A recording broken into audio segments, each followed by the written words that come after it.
21 दिन से भूख हड़ताल पर बैठे सोनम वांगचुक की बिगड़ती सेहत को देखते हुए दिल्ली हाई कोर्ट के निर्देश पर दिल्ली पुलिस ने उन्हें शनिवार सुबह 7 बजे जबरन धरना स्थल से उठा लिया और सफदरगंज अस्पताल में भर्ती करा दिया। इस दौरान जंतर मंतर में भारी बवाल हुआ। सीजेपी लीडर अभिजीत दीपके ने पुलिस पर मारपीट के आरोप लगाए।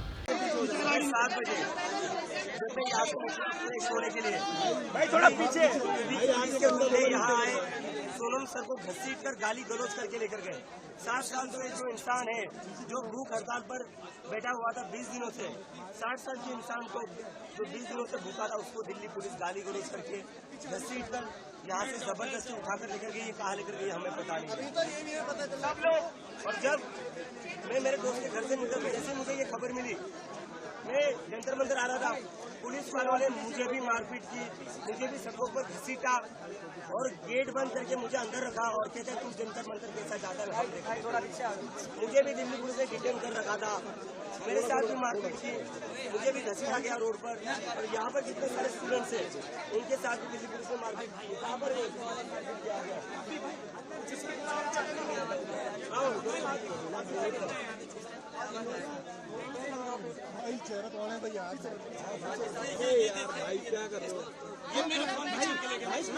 लोगों के फोन भी छीन कर लेकर गए।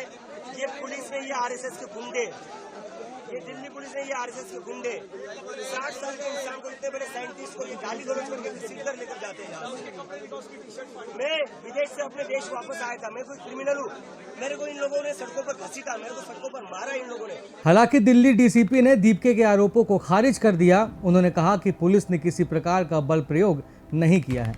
ऑनरेबल हाई कोर्ट के आदेशानुसार और हेल्थ कंडीशंस और एक्सपर्ट मेडिकल एडवाइस के मद्देनज़र श्री सोनम वांगचुक जी को यहाँ से सरकारी अस्पताल उनके ट्रीटमेंट के लिए शिफ्ट किया गया है और किसी तरह का कोई लाठीचार्ज वगैरह बिल्कुल भी नहीं किया गया है। सवाल उठाए जा रहे हैं कि सोनम वांगचुक को जबरन धरना स्थल से अस्पताल क्यों ले जाया गया, और ऐसा सवाल करने वालों से सवाल किया जा रहा है कि क्या वांगचुक को भूखमरी से मरने के लिए छोड़ दिया जाता। दरअसल दिल्ली हाई कोर्ट ने गुरुवार को केंद्र और दिल्ली सरकार को आदेश दिया था कि वांगचुक का रोजाना मेडिकल चेकअप किया जाए और ज़रूरत पड़ने पर उनका इलाज कराया जाए। दिल्ली पुलिस के डीसीपी सचिन शर्मा का कहना है कि हाई कोर्ट के निर्देश का पालन करते हुए ही वांगचुक को अस्पताल में इलाज के लिए भर्ती कराया गया है। In the morning, as per directions of Honorable High Court, as well as the routine daily scheduled checkup, doctors arrived for medical examination of Shri Sonam Waangchuk.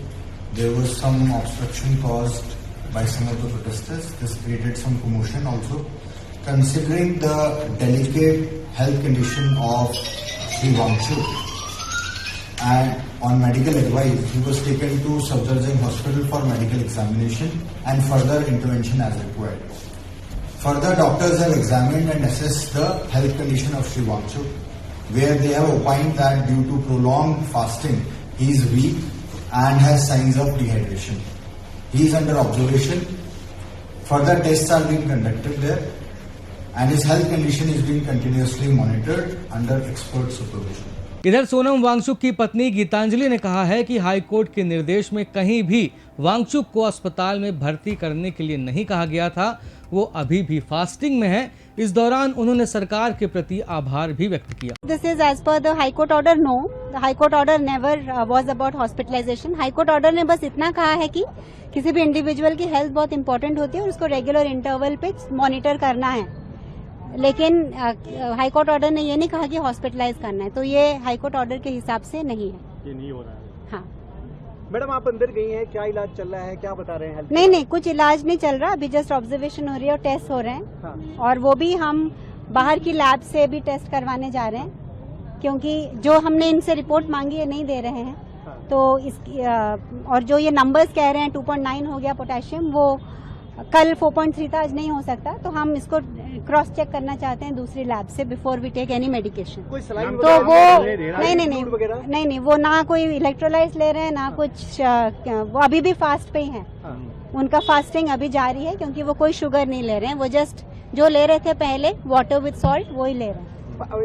Shifting की बात आपने कही है कि यहाँ से डिस्चार्ज कर दी जाएगी, एप्लीकेशन सीएमओ को लिखी है। हाँ जी। क्या उसमें लिखा क्या है? ये लिखा है कि हम अपने ये गवर्नमेंट नहीं डिसाइड करती इंडिया में, ये कोई कम्युनिस्ट देश तो है नहीं कि गवर्नमेंट डिसाइड करेगी कि आप कौन से हॉस्पिटल में जा रहे हैं। ये एक प्राइवेट पर्सन की इंडिविजुअल चॉइस है। तो हम जिस हॉस्पिटल को हम ट्रस्ट करते हैं और जहां हम कंफर्टेबल हैं, हम वहां उनको लेके जाएंगे। तो ये मैं आभारी हूं कि गवर्नमेंट ने इतना सोचा और यहाँ लेके आए, पर यहाँ से क्या करना है वो हम अपने आप करेंगे, या और ना कि गवर्नमेंट कुछ इसमें दखल अंदाजी करने की उनको जरूरत नहीं है। मैम आपसे बातचीत हुआ उनका, क्या लग रहा है आपको? आप संतुष्ट है उनका? हाँ, वो जैसे कल थे, मतलब वीक तो डेफिनेटली है, मसल मास लूज कर रहे हैं, वो तो किसी भी फास्ट में होता है, लेकिन वो अलर्ट हैं और बहुत स्ट्रांग है। उनका आज ECG भी हुआ, वो भी ठीक है। और जस्ट एक ही पैरामीटर जो यहाँ कह रहे हैं वो पोटेशियम, वो हम क्रॉस चेक कर रहे हैं। Thank you. सोनम वांगचुक का अस्पताल में इलाज चल रहा है और उनकी जगह अभिजीत दीपके आमरण अनशन पर बैठ गए हैं। अब CGP प्रोटेस्ट की डिमांड और भी ज्यादा बढ़ गई है। अब सिर्फ धर्मेंद्र प्रधान का इस्तीफा नहीं, बल्कि प्रधानमंत्री नरेंद्र मोदी का इस्तीफा मांगा जा रहा है। आज तक हम धर्मेंद्र प्रधान का इस्तीफा मांग रहे थे नीट में जिन बच्चों की आत्महत्या हुई उनके जिम्मेदारी के लिए, लेकिन आज जो घिनौनी, आज जो नीच हरकत करी है सरकार ने, अब हम नरेंद्र मोदी का इस्तीफा मांगेंगे।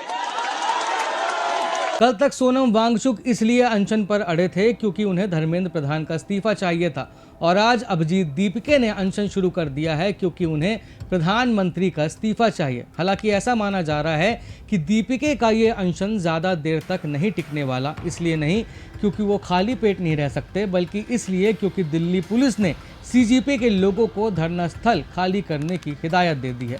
दिल्ली पुलिस ने पोस्ट जारी करते हुए साफ कहा है कि प्रदर्शनकारी शांतिपूर्ण तरीके से जंतर मंतर को जल्द से जल्द खाली कर दें।